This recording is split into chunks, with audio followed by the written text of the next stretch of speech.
Hello, everyone. We're just going to give everyone a couple of minutes, 2-3 more minutes to join us. A couple of logistical points, which I'll cover now. We expect Senator Durbin to join us at about 7:15.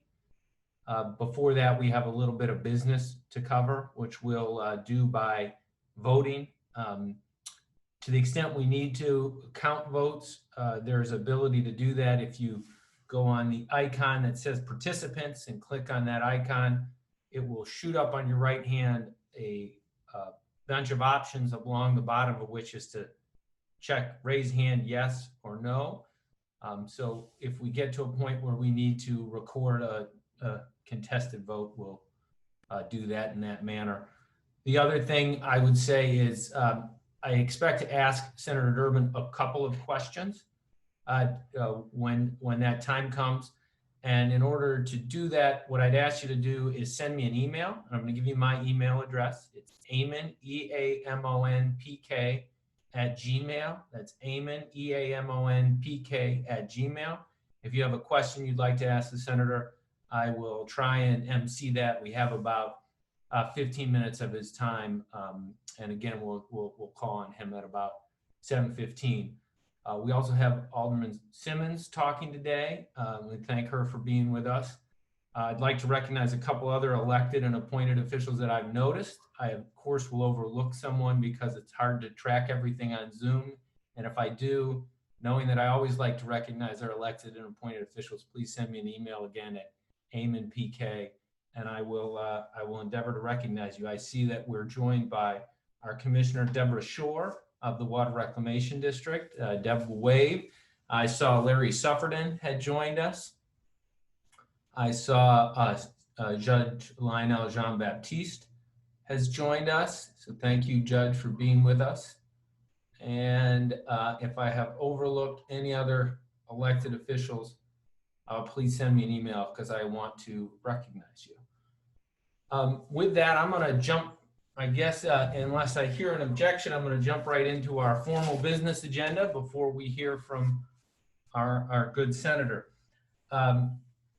The first piece of business is we need to adopt the bylaws. All this was sent via email. Oh, the first thing I'll do is I recognize there to be a quorum present. Unless I hear an objection, I will proceed on that basis. The first item of business is that we adopt our bylaws that will allow us to meet. This is normally our annual meeting is normally held in Michelle and Dan Jordan's backyard. Unfortunately, given COVID, we're instead Michelle is joining us from her library instead. So we're going to host it in this way, and I'm going to adopt the bylaws which were circulated that allow us to meet this way. I have a motion. I recognize Rachel Ruttenberg as making the motion, which is seconded by Michelle Jordan. I'll say aye. If there's any objections, so state. I recognize the motion as passing. Okay, next, I'd like to, the good thing we do every year is we appoint a new group of members of the board of the Democratic Party of Evanston. They provide some of the volunteer leadership for our organization. I should stop. My name is Amy Kelly. I'm the Democratic committeeman who has the privilege of being elected every 4 years to endeavor to represent the Democrats of Evanston, both to the Democratic Party of Cook County and more broadly in our activities. And obviously, it's an important time to be engaged in this work. We are guided, though, by a volunteer board that works towards that. We have a slate of board members, and they were identified in a email that was sent out before our call. It's Tricia Herms, Claire Kelly, Stephanie Mendoza, Dr. Larry Murphy, Darlene Murray Cannon, Doug Nichols, and then we're those are new board members. We're reappointing Barbara Cornu, Dan Jordan, and Betsy Soto. I identify Rachel as making that motion and Michelle seconding the motion to appoint those board members. All in favor say aye. If I have any objections, let me know. As seeing none, I recognize that motion to have passed. It is a time of transition. The leadership of our board is led by a president. Michelle Jordan has given us some exceptional service. So it is, but she is now rolling off our board, which we regret to lose her. But we are very excited to have a new slate of officers who are stepping in. And to nominate them, I will identify them and then recognize the nomination. We have Rachel Ruttenberg, who's been nominated to be our president. We have Greg Andrus, who's nominated to be our vice president and the chair of our nominating committee. And we have Mara Taranis. Sorry, Mara, I struggled with that last name, who will be our secretary. So thank you, Mara. And with that, I will recognize Michelle Jordan, seconded by Ginny, in moving their election. All in favor, please signify by saying yes. Great. And with that, we will, we have ourselves a new set of officers. And the last, I think we're all recognize the important work we have to do in this coming election. But we also, it's important that we're not just not Donald Trump, that we are a party that stands for our progressive values. And to that end, we have put forward a value statement that we plan to use to guide our work. That was drafted by Rachel and others, the rest of our board. Rachel helped put some form to it. So I am going to move the adoption of our value statement. And that motion is by Rachel, seconded by Michelle Jordan. All in favor of that, please signify by saying aye. Great, thank you. Any objections? Seeing none, it is adopted. With that, I see that we are already joined by our good senator, so we'll roll right into that part of our program. You know, we are fortunate in Evanston to be represented by a great pair of senators and congressperson that very deeply share our values and that we're fortunate to see. So without further ado, Senator Durbin, thank you for joining us. We'd love a couple of comments, and then I'll, if your time permits, I'll ask you a couple questions. Thanks so much for joining us. Eamon, thanks a lot, Eamon. It's great to be here. Just flew back from Washington and making the weekly commute. Jan Schakowsky and Tammy Duckworth are familiar with the plane travel that we're being subjected to. I just hope the planes continue to be somewhat empty for my health, not for the economic health of the airlines. Let me give you a few things that are very topical. In fact, as of today, so the president starts the day by tweeting that he wants to change the date of the election.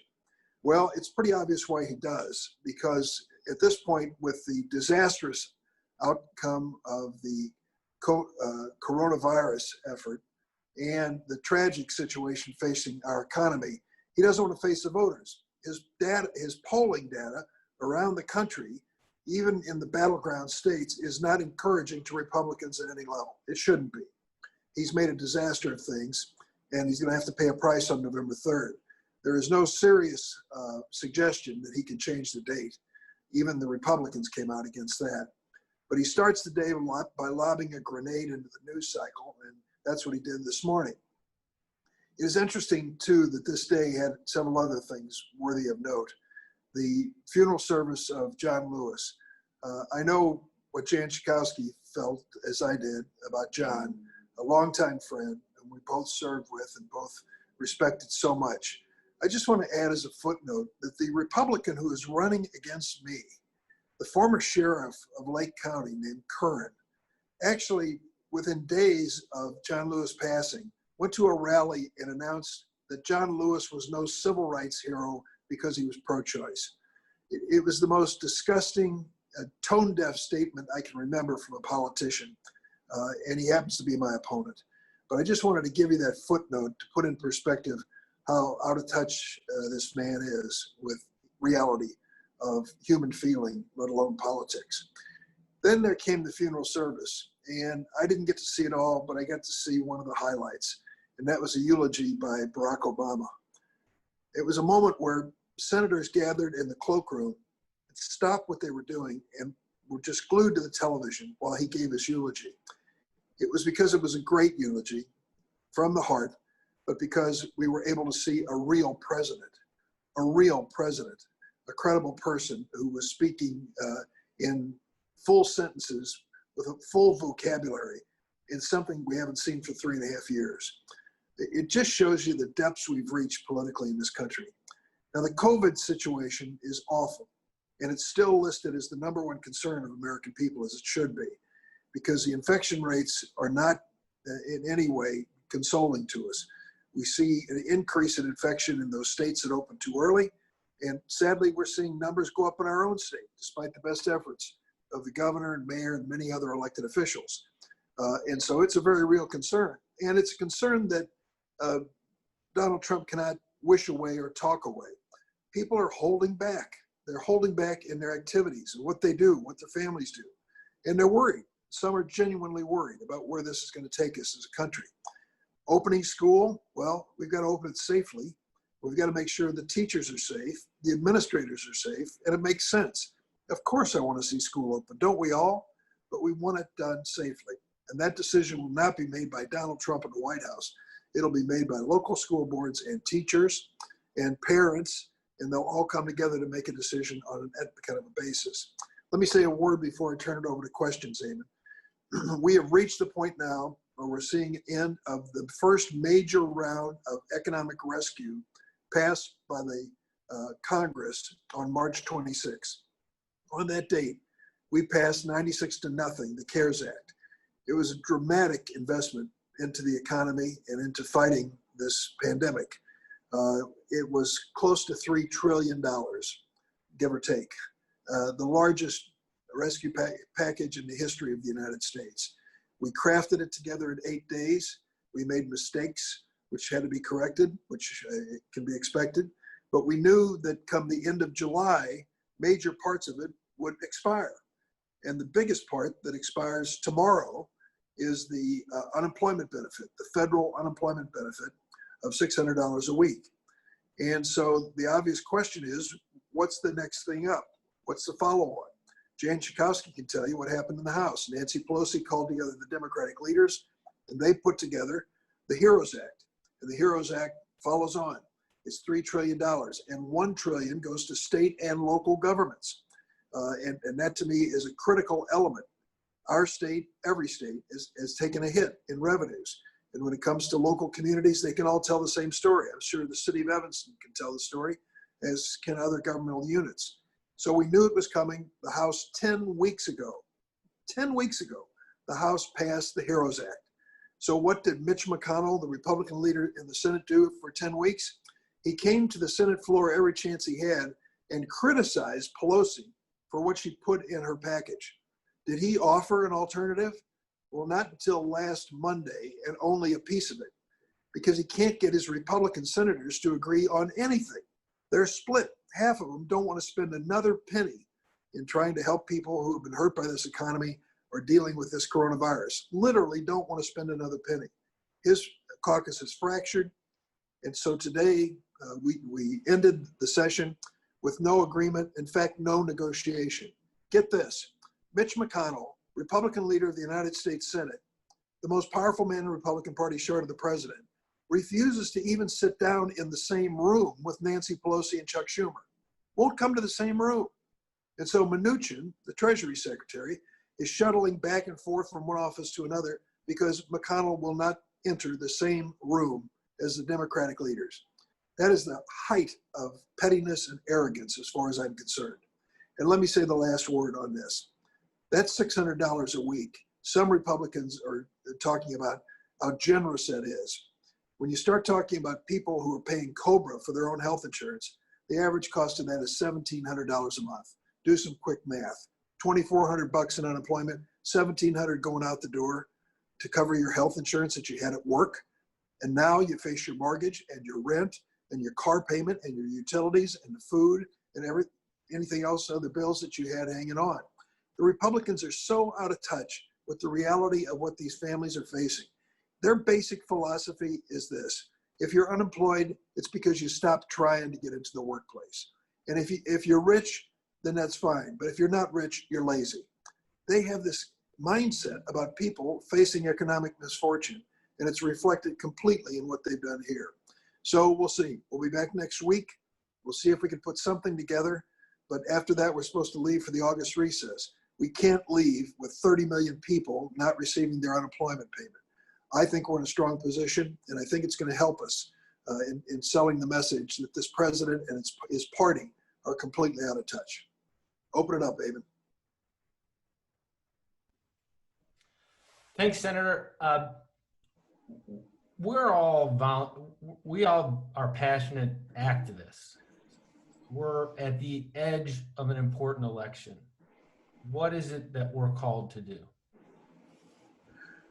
Well, that's a pretty general question. And before I go further, I want to acknowledge Alderman Simmons. I see she's on the screen here.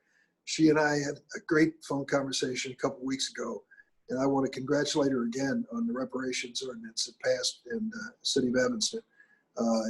It may be one of the first in the country. And I can't get over, I tell my friends in Washington and my staff about how you've approached that and bringing people together and talking about what do we mean by reparations? What do we want to achieve with them? It really is it's heartwarming in the midst of Black Lives Matter and our reflection on centuries of racism and slavery, that you are doing something that I think is so important and is going to teach a lot of people what we need to be thinking about moving into this century. Thank you for sharing your thoughts with me. I want to work with you. You've just done a marvelous job on that. So what are we up to? First, we don't take this election for granted. Fair tax is the first thing on the ballot, and you'll hear that from your state legislators. We've got to reach a point where millionaires and billionaires are paying their fair share when it comes to state income tax. There is no excuse for a flat tax that charges a nurse and a teacher the same rate as someone who's a millionaire and billionaire. I support the fair tax. I think it's a basis, just as the imposition of the original income tax under Dick Ogilvy many years ago. This is the basis for real tax reform, and we Democrats as progressives should be behind it. It is a progressive approach to income tax. Then when it comes to the ballot itself, sure, we got a good lead over Trump in this state, but we're not taking it for granted. We've got to make sure we get out the vote in a very unusual time with all these mail-in ballots. I mean, this is going to be an extraordinary challenge for us, and we've got to come together and do everything we can to inform people about their rights to vote safely from their home and how they do it and get it done to their satisfaction. Still keeping polling places open because some people haven't reached the point yet where they're ready to mail in a ballot. But we've got to move forward in educating voters and prompting them to get involved and to get that ballot in early as possible. I think that is one of the things too. We've got to take I'm going to mention my race for a minute here too. You know my opponents, this fellow Curran, I mentioned him earlier. I won't dwell on him. He's the Republican nominee. But there's another candidate who is probably going to make the cut when it comes to his petitions, and that's Willie Wilson. Now we all think, oh, Willie Wilson, the perennial candidate. He ran twice for mayor of Chicago. He ran in eight different states for president of the United States. He calls himself an independent. He admits publicly that he supported and voted for Trump. He was close to Bruce Rauner. I think he's a Republican by classic definition and his positions that he's taken. So why should we care about Willie Wilson being on the ballot in a race against me? Well, first, it just frosts me that every vote he gets is a vote that I should be getting. I think that the kind of support that he is gathering, based on my record and my position on issues, I would get them over Curran in a second. So that bothers me, but that is just a personal thing. Here's the reality of it. He's running to create a new political party. We have the Green Party, we have the Libertarian Party, the Democrats and Republicans, recognized parties in this state. He wants to create the Willie Wilson Party. Now you say, well, that's a flight of fantasy on his part. Not really. If he can come up with 5% of the vote, 5% of the vote, he establishes a party which is now going to be in general elections appealing to African-American voters on a regular basis. It complicates the future, complicates this situation for me, but it complicates the future for our party. We've got to think seriously about that. How could he get 5%? Well, about 15% of the total vote is African-American in this state. He traditionally carries 14 wards. We're going after those wards, really focused on them to try to cut back on his popularity there. But he has a lot of ministers he is, I'll say this carefully, befriended over the years, who support him. And we're going to have to do our part to keep him from becoming an established party. In any legislative district or congressional district where he might get 5%, he can field a Willie Wilson party candidate in the general election in the future. So it is not just a matter of Wilson against Durbin and who's going to win. It's a question of whether he establishes a party. So that makes a complication in what we need to be doing. I did want to note, Senator, we're joined by State Senator Laura Fine, who's joined us. Hey, Laura. So I see Deborah. Hi, Deborah. She's joined our call. Also, we have Judy Mandel from New Trier, president of the New Trier Democrats, and Eric Lester from Berrien County, he's the chair of the Berrien County, Michigan Democratic Party. Oh, and great. represents part of our work through the MAP coalition to make an impact throughout the Midwest in key elections, key areas. Eamon, you were talking about teaming up with Wisconsin too. Is that underway? Yep, we're teaming up. Greg and Bet. We've got a lot of people who I shouldn't start calling names or else I'll get myself in trouble. A lot of people on our board are doing work so that we can make a difference in Wisconsin and Michigan and other Midwestern states where there are swing races where we think we can have a decisive impact on the phones. We'd like to get there in person if we get to that point. Do you have a prediction about whether or not we'll ever see any door knocking in this campaign? It's I can't see it. I really can't. Maybe I'm just flat out wrong. But the instinct of people with politics in their DNA like me and Jan is to wade into a crowd of strangers and shake hands with everybody in sight. That's how I was raised. That's how I learned this business. Well, those two things are both prohibited because of the COVID-19 situation. Going up to a stranger and shaking hands, they think you're half crazy. And wearing a mask, they may not even know who I am to start with. So I don't know about the person-to-person part of it. Doing all this virtually, telephones, mail, media, social media, that's how we're putting together this campaign. It just isn't going to be the traditional events, from the Evanston 4th of July parade, which I dearly love each and every year. We're just seeing a lot of events that we cannot physically do because of the situation. So we'll just ask a couple of last questions as I've gotten some emails. I got a request about the attacks on the post office. Your thoughts on? That always comes up, and it should. And I think Jan will probably say this, something similar to what I'm saying to you. They're going to get through this. Whether they'll be able to perform up to speed to receive the volume of mail and to process it in time and deliver it in time, it remains to be seen. But my guess is that the net result of this underfunding of the Postal Service for the time being and all of the new paper ballots is that we're not going to know results unless it is an entirely lopsided election for some time, a few days, maybe even longer after the actual end of the election night. I hate that because I worry. Joe Biden, I just saw him on television. It said exactly what I fear, and many do as well. I worry about the peaceful transition of power in this country. This president 4 years ago, before he was elected, said, if I lose, it's because they cheated. I mean, presidential candidates don't say that. I haven't heard it in my lifetime, but this fellow said it 4 years ago. He's saying it now. If I lose, it's because they're cheated and it's fraudulent. And that worries me a lot. And the longer we wait for some really clear results, the more the right-wing media has to chew over it, the conspiracy theorists to come through and to sow seeds of doubt as to why things are not being reported more quickly. So I take it very seriously. It's so seriously that I'll just tell you the bottom line in my thinking. Let's assume the worst case scenario, that he loses and won't leave, refuses to concede that he lost at that point. There are two institutions that become critical in the final outcome. The first will be the Supreme Court. We saw that in Bush versus Gore as to what they'll do. I've got my fingers crossed that the John Roberts I've seen over the last several weeks is a constitutionalist to some degree, and certainly an institutionalist when it comes to the Supreme Court, and does not want to get caught up in the trail of tears of having been Trump's guy.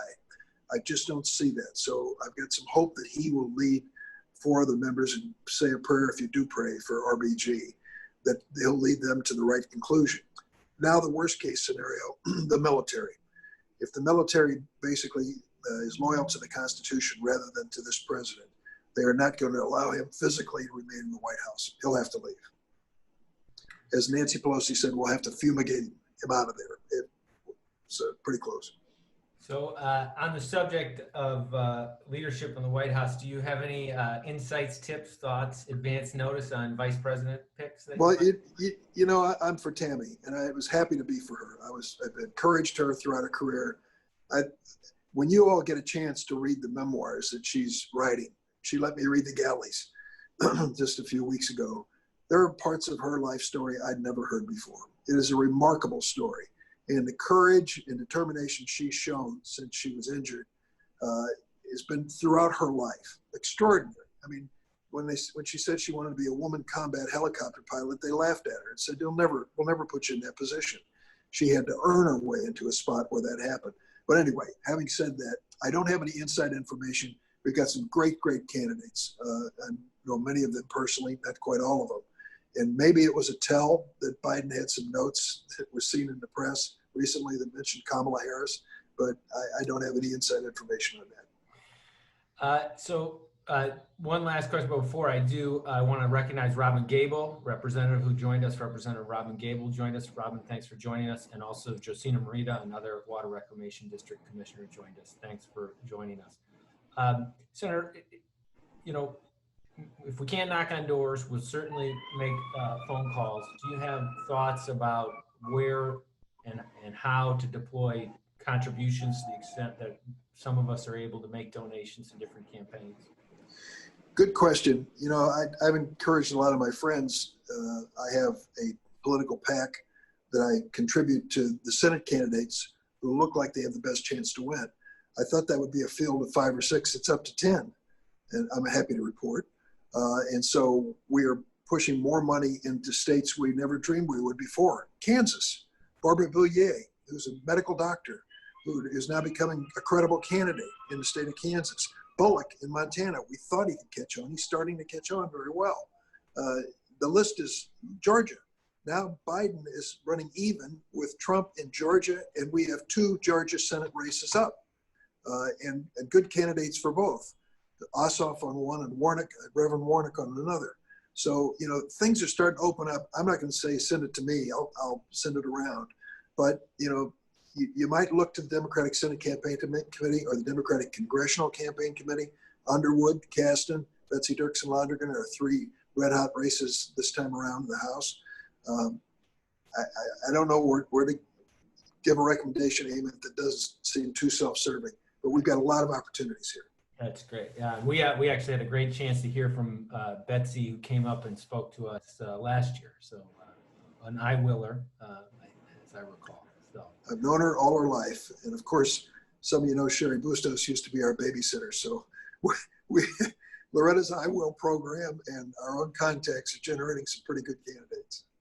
Great. Well, Senator Durbin, any final thoughts? And then I'd encourage you to not stick around. We know you got a lot of other things to do. I do have to run, but you know, everybody knows this because it sounds like the cliche of every election, the most important election in your life. If you don't think getting rid of this president is the most important vote you'll ever cast, then you're not awake and paying attention. And I'll say one good positive thing before I quit about Joe Biden. I have never met a more caring or compassionate person in public life. Never. He is the most empathetic person I've ever met. And his temperament is perfect for the moment. We need a new president who will walk in there with the right values, but also a president who will take the advice of Lincoln's second inaugural to bind the nation's wounds. We're not going to win over all the Trump supporters, never going to happen. But those who switched, some did from Obama to Trump, and we hope to Biden, I hope that they'll come to appreciate that our party does care for them, and we're listening to them, and we hear them, and we know the challenges they face. I think he's a person for that. And let me just say, as I always do, if the whole darn state was Evanston Township, I could go to sleep at 7:03 p.m. every election night. So thank you all for everything you've done and for the support you've given me. I'm looking forward to working with you for a victory across the board November 3rd. Thanks a lot.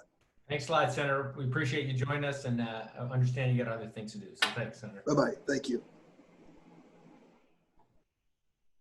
So it's always a pleasure to hear from Senator Durbin. I think, as he emphasized, we are standing at a decisive moment. 4 years ago, we all, or many of us, had the opportunity to march in the streets as part of the Women's March, which started our resistance. But we're now at the edge of being able to turn that resistance into action and affect the outcome. We're going to need to dig deeper financially. We're going to need to dig deeper on the phones. It's not clear if we'll have an opportunity to go door to door, which is, I think, something many of us had hoped we would be able to do to influence this outcome. But there is much work to be done, and we will be in touch with you about how to do that work. And I would encourage everyone to dig deep financially to help in this campaign. We are also at a historic moment too, in reflecting not just on it's not enough as a party, and certainly not a progressive party in Evanston, to not be Trump. As we've heard the echoes and amplified the call of Black Lives Matter, we have to reflect on our own values and our own moment in history to shape the future going forward. And as Senator Durbin mentioned, we are very fortunate to have a leadership here in Evanston that's begun a conversation, and not just a conversation, because I think that's something that we all have to reflect on. When you go into Target or you go into Fortune 500 companies and you see them all plastering the same Black Lives Matter all over the place, it's telling you that, yes, we're at a special moment, but it also should remind us all that it's not words that matter, it's the action that we follow through with as a result. And one of the things that we have done here in Evanston under the leadership of Alderman Simmons is work towards a reparation ordinance. So with my son joining me here, I will now turn it over to Alderman Simmons to talk about her work on reparations.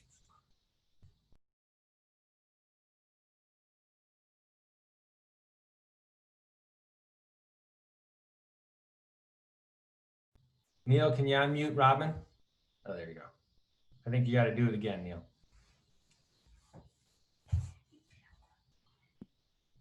Perfect. Thank you. Thank you, Eamon, for the invitation, and thank you, DPOE, for all that you do to keep our city progressive. And I'm really excited that the senator has acknowledged the work that we're doing here in Evanston. He's right. We had a great talk about 2 weeks ago, and he helped me think broader about the work. And we thought we were doing something special already, and he added to that. And so I have to say that he, along with especially our own good judge, Judge Lionel Jean-Baptiste, who has really been a mentor to this work. He has led this work before I was even in office in 2002. He led the passing of our first reparation policy, which was in support of HR 40, and it also had some expectations and some nudges to the districts for education. So this work, I'm excited that we're doing it, and I really appreciate the opportunities to speak on it. But we have an entire city council. The majority of us voted in favor of reparation, and reparation is really the action plan to the values and the priorities that we have stated so many times in resolution and proclamation and in ceremony. So it was very appropriate that this be our next step. And so really just what we've done is we've passed a historic reparation policy to uplift the Black community specifically. We did it in November of 2019. It's Resolution 126R19. And there is a reparation website on the City of Evanston's website if you want to learn more about the details and see the minutes from all of the meetings that we've had so far, which have been about every other Friday for the last several months. And so we are moving forward with an initial $10 million commitment from our recreational cannabis sales tax to work on reparative policy primarily around wealth building initiatives initially. So this work was led by the community last summer. Last summer, there were a series of public meetings where I asked, with the help and the leadership of our Equity and Empowerment Commission, which is chaired by Alderman Jane Grover. So our residents in Evanston, the injured community, the Black community, as well as the allied community, determine what reparations should be in Evanston. There are a list of dozens of recommendations, and I would love to be able to share it with DPOE so that you can see the priorities of the residents here in town. But we ended up moving forward with 2+ initiatives. Housing, one being the most likely path to building wealth for any family, Black or white, and then business development. And then we touched on education from a very broad perspective. And so right now where we are is we are determining our initial remedy policy. Our first one is we have a consensus on the reparations subcommittee, which I chair along with my colleagues, the amazing Alderman Ann Rainey and the amazing Alderman Peter Braithwaite. So fortunate for their leadership and all that they've done already in Evanston. And so the initial remedy policy looks like $25,000 direct benefit to Black would-be home buyers, $25,000 direct benefit to Black homeowners for repairs, whether it's deferred maintenance or some other repair that builds equity, or a $25,000 direct benefit that pays down a mortgage. And this will be an opportunity to build wealth. We know that much of our wealth was lost in housing. Our reparation is defended in housing policy discrimination. From 1919 to 1969 is when fair housing laws were passed. And so the qualifications for our reparations right now look like they would be Black residency between 1919 and 1969, and direct descendants of those from that time period, or those that have been able to prove housing discrimination. So we have so much more work to do. And actually in August, we have our next reparations subcommittee, and we will have for action our first housing remedy policy, as well as a very important piece that Judge Lionel has helped us outline. It is a policy and procedure piece. This piece is so important. It institutionalizes this work. It allows the work to live beyond any one individual's leadership or any new priorities for any new council. It really cements our commitment to uplifting the Black community. And so for me, this work was necessary. We had done everything else here in Evanston. We are leading with, an equity lens. We had an mayoral appointed Equity Empowerment Commission. We had a chief equity officer. We have celebrated Black lives in many ways, but yet and still, the data remain. Our disparity in Evanston is $46,000 disparity in household income between Black and white Evanston, 13-year life expectancy difference between Black and white Evanston. The achievement gap we all know about, the homeownership rate we all know about. We understand we have concentrated poverty in the west end of Evanston, which is the historically redlined community in Evanston. And that map is a complete overlay to our most concentrated poverty and violence. And we know that violence is a symptom of poverty, and poverty is a condition of oppression and racism that we're dealing with. So just really proud of Evanston right now that we're standing behind this. We're trying to get it right. We're getting a lot of attention right now. All eyes are on us. I've spoken to universities and foundations. I've spoken to Temple University, Harvard University, Georgia State University, Chicago Community Trust, other donor groups. And we have support from NARC, the National African American Reparation Commissioners, which Judge Lionel is a member. We also have support from COBRA, which is the National Coalition for Reparations for Black in America, as well as others. And so Judge Lionel Jean-Baptiste is on, and I know that he didn't come prepared to speak, but I'm hoping that he might raise his hand and maybe offer something, maybe not, I don't know. But anyway, there's a lot that I could say, and I'll just stop there. Maybe there are some questions. Yeah, Robin, how did you get started with this work? What was the process that led you to work on this initiative? Well, the motivation was our data, and that we were not improving the gaps at all with how hard we were working. And we all worked really hard in Evanston. So I'm giving us credit. So that was the motivation. And then the process, I just had to use the political infrastructure that we had.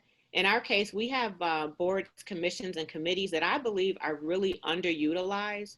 And that's where policy making really starts here in Evanston with our government structure. And so when I went to my city manager at the time, it was Wally. It was recommended that I ask the mayor for an appointed committee and go through that process. And it was my opinion that we already had a committee that had shown by volunteering that they were committed to equity and inclusion, and that was the more appropriate path to start the work. And we worked through that process. It was important that the work was led by the community. As you learn about reparations, it's important that the remedy is discussed and implemented by the injured community, in our case, the Black community. So I needed a process that allowed the community to lead it. And that was allowed through the Equity Empowerment Commission. And after it was passed in the commission, it came to city council, and eventually it was passed in city council, and a subcommittee was appointed at that point. But the motivation was our data. The motivation was, as hard as we worked, we still had to work, 2 and 3 times as hard as our white neighbors to have the same lived experience in Evanston. And that, quite simply, if the allied community just stood still and did nothing and allowed us time to catch up economically, it would be 200 years before we could reach some economic equality. And so with that, I thought we need to do something really radical, something we've never done before. And the most radical thing I could come up with was reparations. And I don't know if that answers your question or not, but What is it that you would ask of us as activists in the Evanston community in terms of supporting the work here and thinking about where it should be pursued beyond our borders? so locally, we've done something special, but we still have not delivered a reparation to anyone in town. So we still need your support vocally. We need your letters of support, emails. So we have to pass our remedy policies through our subcommittee, and then it has to go on to city council. So as we are in this social awakening in the light of George Floyd, in the light of the devastation of COVID-19, if we could vocalize our support in ways that you let your other people know and other people in the community, the philanthropic community as well, because $10 million, while that's great, based on the demand and the need, it's nominal really for what amounts to about 13,000 Black people in town. So I would say that if you could advocate with your influence in communities of philanthropy, in the elected bodies, in other institutions that can partner with us in this work. So my hope was that we be an inspiration for other institutions in town to either join us in the work or adopt some reparation goal of their own. Northwestern University, others. Really proud to say that Evanston Community Foundation has already agreed to partner with us, and they are in the process of establishing a additional reparation fund for those donors that are more comfortable and have a relationship already with the foundation and giving in that way. That fund will also allow us to be more nimble and innovative in remedy policies that we come up with in ways that the municipal process might limit us. So those are ways to support this work. Even thinking about a Black caucus of elected, special, unique support and social capital opportunities for the Black elected. Speaking as a Black elected, I know what those barriers are like and how isolating it can feel.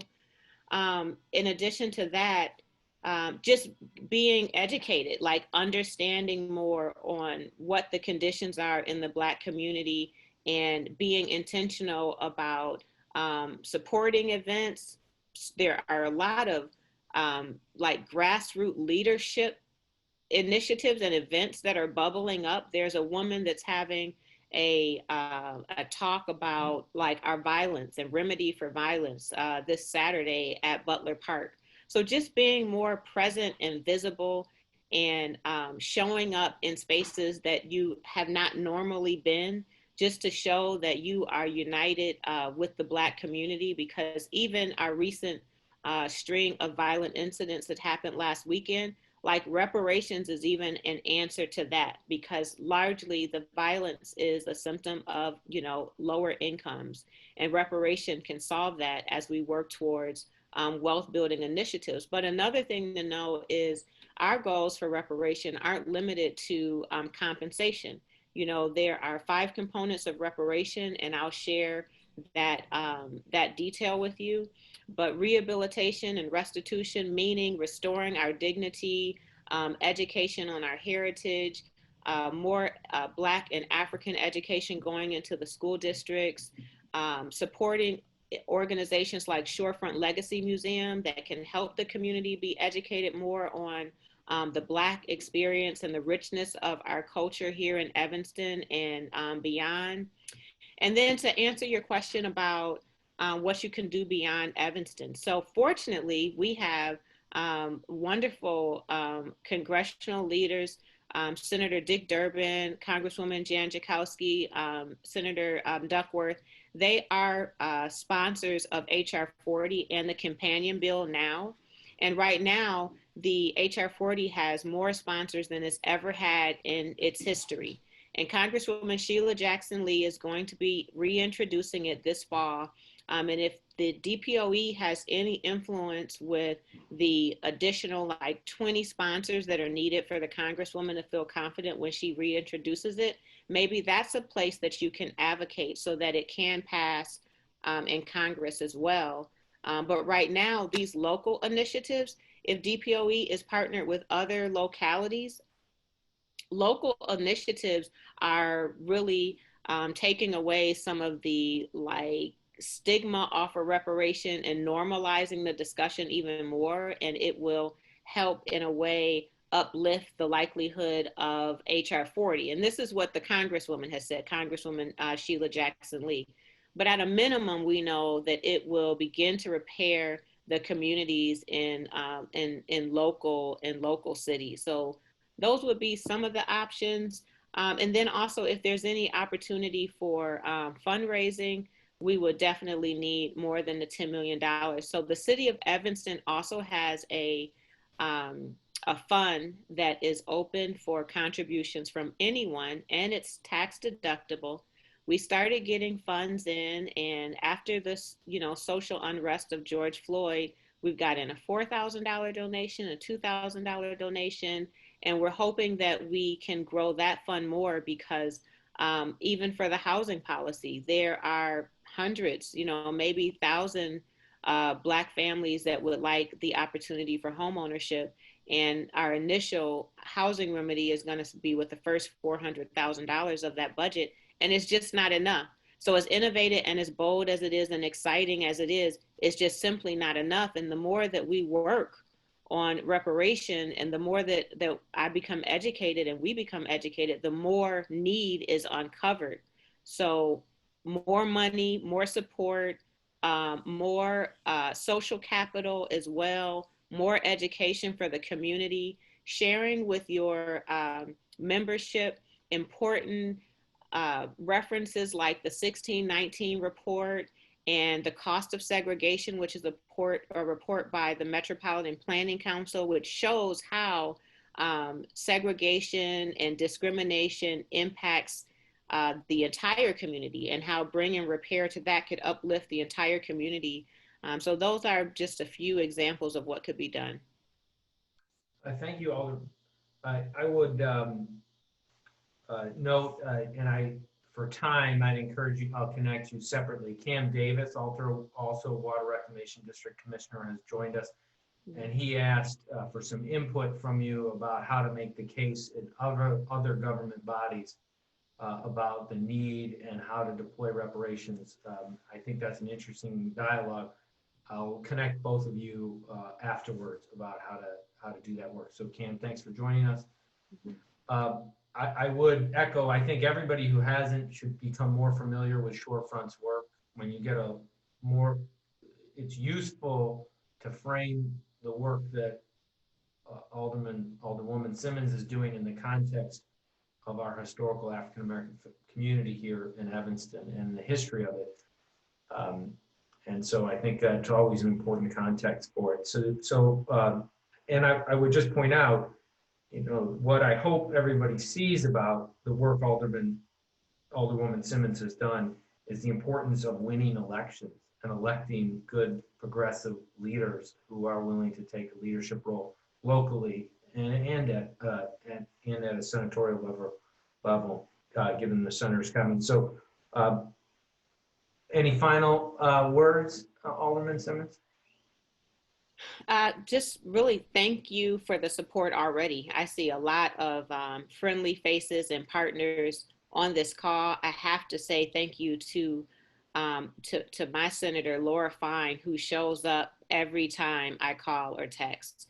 And that for me was very, very important in having the confidence that I needed to introduce it to the city council, because I know that, I'm newer on city council and don't have that much influence. But if I could say Senator Laura Fine is in support, that came with additional weight. So the support that you're giving already, Sue Calder, so many on this call have been advocates and allies and partners already. So thank you.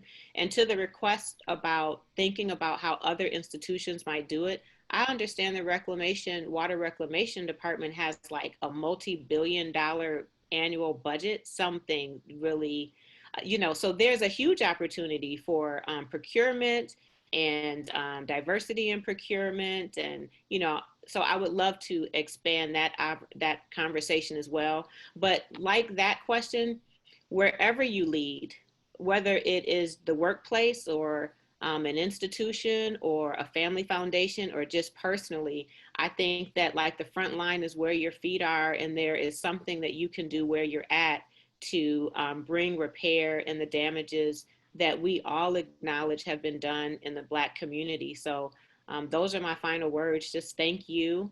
And if you have any ideas, we're so open. The meetings that we have are public meetings. If you go to our website, you can join them by Zoom and have public comment. You can also email anyone on the subcommittee, which is myself, Alderman Braithwaite, and Alderman Rainey, on advice on how we could strengthen the work. Great. Well, thank you very much. I think you hear a lot of applause if we were not all on Zoom. So do the hand applause. So thank you with that. So we're almost done with our annual meeting program.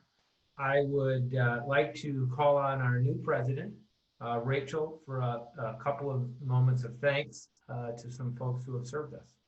Rachel?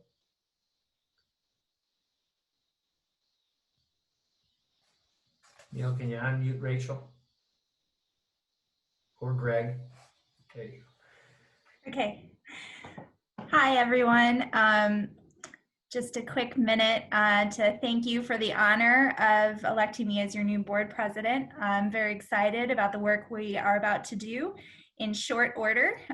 We have a lot of work to do in the coming months, but in the future as well. I wanted to quickly thank the 3 exiting board members who've given so much time and energy to this work. Michelle, Jenny, and Terry. If you want to give a quick wave, you've maxed out with your board terms, and we're all going to miss you dearly in the voting board membership, but we hope that you will continue on, and I know you will in as much capacity as you can. And so thank you so much for your leadership. I also wanted to thank Sue Calder, who's finishing up 4 years of being our secretary. She's going to remain on the board, but she will no longer be the secretary. I couldn't talk her into 2 more years. And so I do appreciate Sue. She's been fabulous to work with, and we're looking forward to having her contribute as a regular board member moving forward. And I just wanted to reiterate that, you know, Senator Durbin started out with us a call to action around the most important election of our lifetime. That is, I think we all feel the seriousness around that right now. We have a lot of opportunities to get involved and help over the coming weeks and months. Please visit our website to look at the phone banking opportunities and to support the races that come out of our Midwest Alliance for Progressives that Barb Cornu so wonderfully manages, including the John Hoadley congressional race that you saw in the chat box that the Lesters are here to represent.